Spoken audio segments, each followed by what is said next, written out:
Bonjour Monsieur Ledouaré. Bonjour Léa. Vous avez décidé pour la deuxième année consécutive, en raison de la crise sanitaire, d'annuler la cérémonie des vœux pour préserver les bigoudins.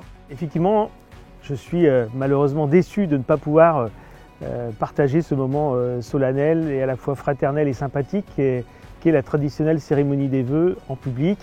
Et donc, de par la prise d'importance de la communauté de communes dans la vie des bigoudins, nous avons souhaité collectivement avec les 12 maires organiser cette fois-ci sous un format vidéo. La communauté de communes, c'est quoi? C'est quand même malgré tout la mise en commun des compétences de 12 communes au service d'un territoire et au service des administrés. J'ai bien conscience que nombre de nos administrés ne sont pas au courant de ce que fait la communauté de communes au quotidien pour eux. À savoir quand leur poubelle est collectée, c'est bien la communauté de communes qui gère ce service, avec toute la partie retraitement des déchets derrière qui est encore un peu plus floue, que ce soit quand ils ouvrent le robinet d'eau et qu'ils prennent leur douche ou qu'ils fassent à manger, c'est bien la communauté de communes qui s'occupe de la distribution de l'eau potable et de la collecte des eaux usées. Mais c'est aussi vrai par la CIGE, avec le service qui est mis pour nos jeunes, le CLIC pour nos personnes âgées, mais c'est aussi vrai sur le volet environnemental avec cet espace, les gardes du littoral, notamment ici sur la baie d'Audierne et la pointe de la Torche, mais aussi du côté de Roscouré à Combrite. C'est la protection des inondations avec la compétence GEMAPI. C'est le PLUIH depuis le 1er janvier, à savoir que nous avons travaillé à l'élaboration d'un document d'urbanisme à l'échelle des 12 communes. C'est le développement de nouvelles compétences aussi en matière sociale, avec le PIMS, c'est-à-dire un service, Maison France Service ambulante sur le territoire pour aider les plus éloignés de l'informatique à remplir ici et là leurs formulaires et les aider dans l'accompagnement d'un certain nombre de formalités administratives. C'est la compétence économique, parce que c'est aussi une des premières compétences de la communauté de communes pour aider à l'installation et la création d'emplois sur le territoire, mais aussi à travers la politique du logement, à travers le PLH, pour aider nos familles à rester vives et travailler sur le territoire bigoudin. Bref, vous le voyez, une quantité assez pléthorique de compétences qui, je le pense, sont assez éloignées de ce que pensent les administrés du territoire, car le point d'entrée reste majoritairement la commune et les maires, les 12 maires qui composent et qui travaillent, il faut le dire, depuis 2020, main dans la main, pour gérer collectivement ce beau territoire qu'est le Pays Bigoudin Sud. Pour cette vidéo, vous avez choisi cet endroit, le site du Concasseur à Galais. Pourquoi ce choix? Parce que c'est un des plus beaux endroits du Pays Bigoudin et que même au mois de janvier, il y fait très beau et c'est extrêmement agréable de s'y promener ou de s'y poser. Non, blague à part, c'est parce que sur l'année 2021, la communauté de communes du Haut-Pays Bigoudin et le Pays Bigoudin Sud ont été labellisés Ramsar pour la préservation et les 40 années passées au chevet de la baie d'Audierne, qu'on dénommera désormais Palu et Dunes Bigoudaines, puisque nous avons souhaité requalifier l'espace pour mieux identifier son zonage, puisque nous sommes sur des terrains qui sont majoritairement au Conservatoire du Littoral ou au Conseil départemental du Finistère, que nous gérons depuis donc près de 40 ans avec le soutien d'associations locales et qui nous a valu cette reconnaissance mondiale, puisque Ramsar c'est un label mondial d'une ville iranienne, et qui nous a permis de postuler et d'être retenus dernièrement par la région Bretagne pour devenir d'ici à 3 ans une réserve naturelle régionale. Ça va nous donner des moyens supplémentaires de mieux analyser la biodiversité qui s'y trouve et d'aller plus loin dans la recherche scientifique, car vivent ici près de 700 espèces végétales rares et 1000 espèces animales qui y vivent, qui s'y reproduisent. C'est un courant migrateur et donc du coup c'est extrêmement important, encore plus en ces temps où la planète va mal, de s'atteler à préserver cet espace extrêmement sensible, et ça nous donnera également des moyens de développer la protection par la police qui va s'y appliquer. Ce n'est pas une réserve au sens avec des barrières, c'est un espace où des administrés y vivent, des exploitations agricoles s'y trouvent, des activités économiques s'y développent, et tout cela doit se faire dans un cadre qui permet la protection d'un bien extrêmement rare, et nous sommes très fiers de l'avoir et de le porter ici sur le territoire du Pays Bigoudin.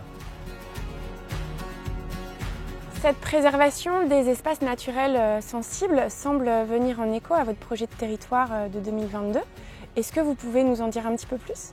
Effectivement, 2022 va voir l'aboutissement de l'écriture du projet territoire qu'on a souhaité mettre en œuvre au lendemain de notre élection en 2020 avec Éric Joussomme, le premier vice-président. Car quand vous élisez dans votre commune votre maire, vous le choisissez sur un programme électoral et puis l'ensemble des élus viennent composer ensuite le conseil communautaire.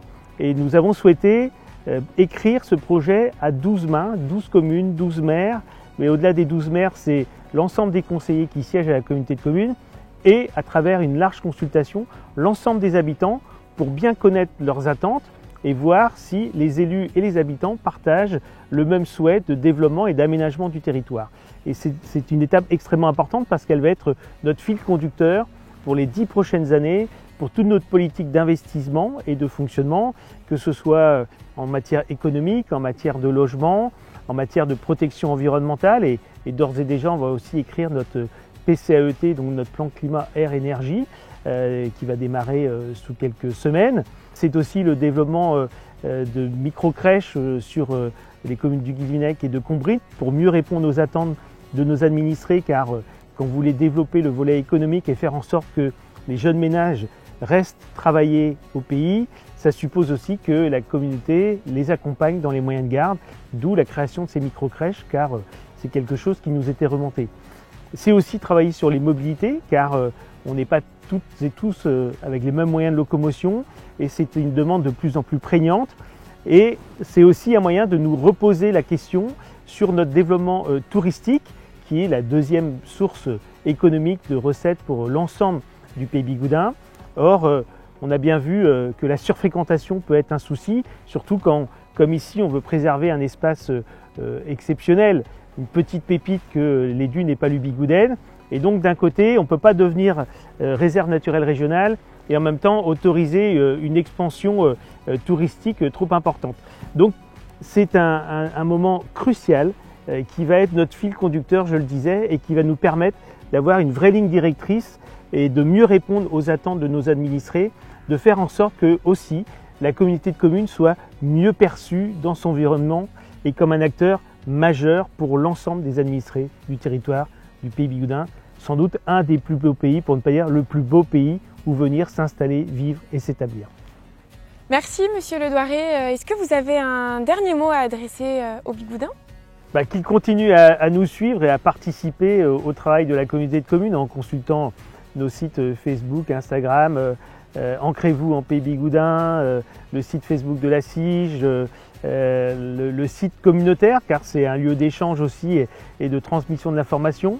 Et ensuite, je souhaite bien évidemment à tous les Bigoudins, outre une bonne et heureuse année, surtout une excellente santé. C'est quand même le bien actuellement le plus précieux, celui qu'on ne peut pas acheter.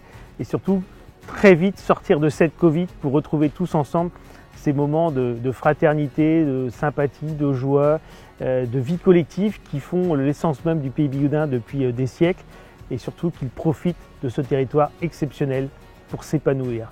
Blovesmad, Aïe-Mad. Je vous souhaite une belle année 2022, une bonne santé et plein de projets de réussite, aussi bien au niveau personnel que professionnel. Je vous souhaite à toutes et à tous une très belle et heureuse année 2022. Prenez soin de vous, Blovesmad. Chers habitants du Pays Bigouden, toute la municipalité de Pamar se joint à moi pour vous souhaiter ses meilleurs vœux. Bonne année 2022 à tous les Bigoudins et prenez soin de vous. Tous mes vœux pour cette année 2022. Ensemble, continuons à prendre soin les uns des autres. Je vous souhaite une très bonne année 2022, une bonne santé et surtout que vos projets se réalisent. Bonne année, bonne santé, Blovesmad à tous les habitants du Pays Bigouden Sud, ce cher territoire avec sa si belle et si forte identité. Bonne année, bonne santé à tous, en espérant que 2022 nous permette un retour à une situation normale. En ce début de nouvelle année, je tiens à vous la souhaiter bonne et heureuse à chacune, à chacun en Pays Bigouden. Blovesmad. Je vous souhaite à toutes et à tous une très belle année 2022 et surtout une bonne santé. Blovesmad. Bonne année. Chers Bigoudins, chères Bigoudaines, je viens vers vous pour vous souhaiter une très bonne année 2022, qu'elle vous apporte bonheur, sérénité, santé et que vous ayez la possibilité de vivre intensément ce que vous avez décidé de vivre aujourd'hui.